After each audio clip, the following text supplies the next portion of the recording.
கோழி மட்டும் ஒரு உயிர் இல்லையா? ஓனரம்மா போய் தப்பா நினைச்சிட்டமே. கோழியோட ஒரு ரக்க போனாலும் என் மனசு துக்கமாயிடுயா. நம்ம மேல இவ்வளவு பாசம் வச்சிருக்காரா? என் குடும்பத்துக்கு சோறு போடுறதே இந்த கோழிங்க தான். அது இல்ல மேடம். நிறுத்தியா? கோழிய பத்தி என்னையா தெரியும் உனக்கு? போதும் ஓனரம்மா, உன் நல்ல மனசை நாங்க புரிஞ்சுக்கிட்டோம். இதெல்லாம் கோழிங்க இல்லையா, என் பிள்ளைங்க.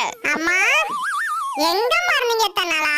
மேடம் கோழியை உண்மையாவே அடிச்சு கொள்ள மாட்டோம், அடிக்கிற மாதிரி நடிக்க சொல்லுவோம், அவ்வளவுதான். நீ உண்மையாதான் அடிச்சு பாரு, அப்புறம் தெரியும் உனக்கு. மேடம் உங்க கோழி சும்மாலாம் நடிக்க வேண்டாம், அதுக்கு எவ்வளவு சம்பளமோ நான் கொடுத்துறேன். என்ன பார்த்தா பணத்துக்கு மயங்குற மாதிரி இருக்கா? ஐயோ நான் அப்படி சொல்லலங்க. ஓனரம்மா நான் நடிக்க ரெடி. அதெல்லாம் வேண்டாம்பா, கஷ்டமா இருக்கும். கஷ்டப்பட்டாலும் பரவாயில்லம்மா, உங்களுக்கு காசு வருது இல்ல, அது போதும் எங்களுக்கு. இல்லப்பா, அவன் கொடுக்கற 500 ரூபாய்க்கு. சொல்றத கேளுங்கம்மா. சரிப்பா, அப்புறம் உங்க விருப்பம்.